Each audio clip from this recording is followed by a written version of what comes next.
Hello, I'm Meghan Schiller from KDKA-TV News, and this is your KDKA News Now update. I've got your top headlines and the latest weather forecast. Tonight, the National Transportation Safety Board is out with its findings after a 2-year investigation. It says the city of Pittsburgh failed to address the severe corrosion that resulted in the bridge's collapse. KDKA lead investigator Andy Sheehan has followed this investigation from the beginning and has that story. Now, the NTSB says the bridge collapsed because of years of neglect and inaction on the part of the city to deal with the corrosion of the bridge's main supports. And the chairwoman of the board says it's a cautionary tale for bridges across the country.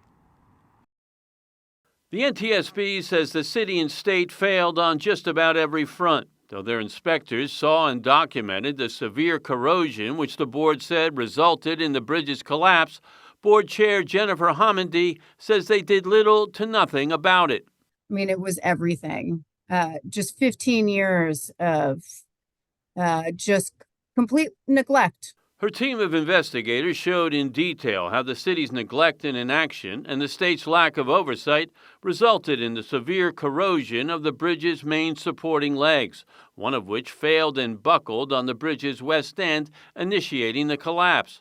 The corrosion was shown in 15 years of city inspection records, but inspectors deemed the bridge to be in poor condition, not critical, which would have required the immediate closure and repair. Had the city of Pittsburgh repaired the legs, the collapse of the Fernhelmer Bridge could have been prevented. The NTSB further criticized the city for failing in basic maintenance, ignoring clogged sewer drains which allowed water and debris to further corrode the supports, and in 2009, shoring up badly deteriorating crossbeams with cables and never attending to the beams themselves. The cables were intended to be used as a temporary measure until the rigid cross-bracing could be replaced with new cross-bracing of the same kind.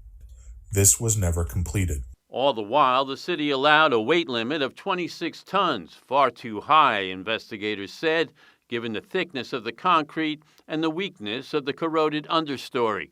And had the correct calculations and assumptions been used, the bridge would have been closed. It is a cautionary tale. You have 165,000 bridges across the United States.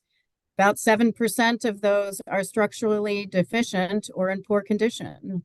And so states, bridge owners like cities, townships, and municipalities all need to pay attention because this could happen where you are now. Now, the bridge collapsed only days into the Gainey administration, and so the administration says it was not responsible for its deterioration. But it says it is taking steps so this doesn't happen in the city again. Reporting on the new bridge, Andy Sheehan, KDKA-TV News.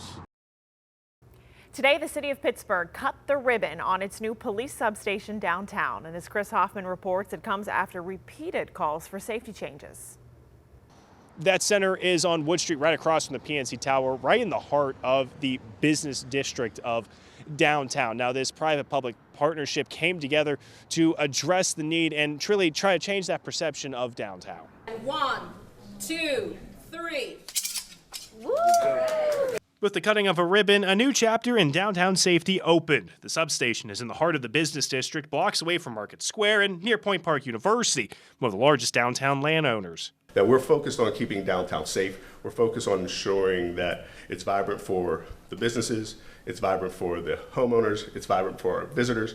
Chief Scarrato says one of the challenges they have in downtown is the changing of policing they must do. Officers must address people who are dealing with being unhoused, battling addiction, and other needs that traditional policing might not address. We have to offer resources to various people, but to do that, we have to be dedicated. This new location will have 16 officers, 2 sergeants, 1 lieutenant, and 1 commander.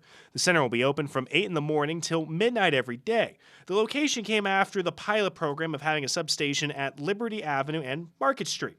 Pittsburgh Public Safety Director Lee Schmidt says PNC helped to make this new location a reality. We took a lot of things that we have from the Northview Heights Public Safety Center and actually took the PNC team up there, and then we brought that down here. While downtown continues to recover and reimagine itself after the pandemic, Mayor Ed Gainey says it won't ever be perfect, but he hopes his office can continue moving the region, known as the heartbeat of the city, in the right direction.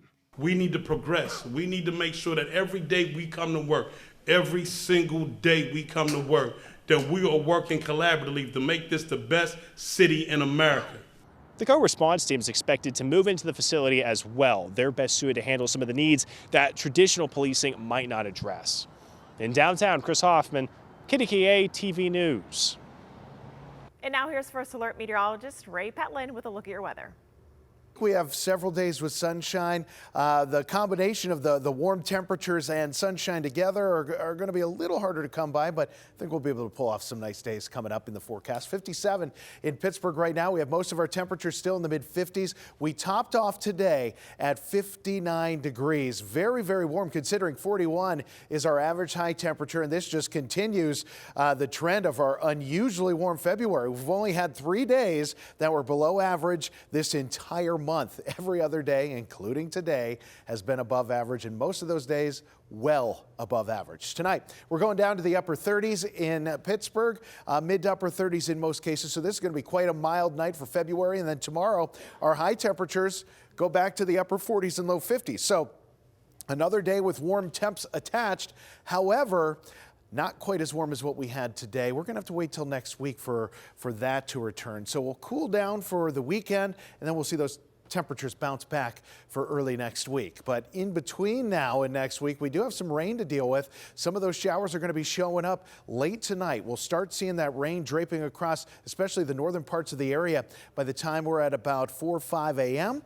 From there, we're going to see this rain overspread the rest of the region. We're going to have these showers with us on and off throughout the day tomorrow. So keep the umbrellas handy because it is going to be sort of a soggy Thursday around the region. Friday, maybe a little passing shower too. While there could be a couple showers thrown in there, I don't think it's going to be a washout. So tonight, 38, mostly cloudy, some rain chances towards daybreak tomorrow, and that rain is going to be scattered around tomorrow. So look for those scattered showers, breezy conditions, temperatures still mild for this time of year in the low 50s, just not the near 60-degree temperatures we had today. Upper 40s for Friday, temperatures cool for Saturday, cooler than normal as we go down to the mid 30s. From there, we'll start inching those temperatures up. We're looking at temps in the upper 50s on Monday. Tuesday and Wednesday, we'll have some showers around, and you can see we get to 63 degrees on Tuesday, but 60s and sunshine just aren't the combination we're going to be able to pull off together. So a day like today, Monday seems to be that, and Sunday not too far behind.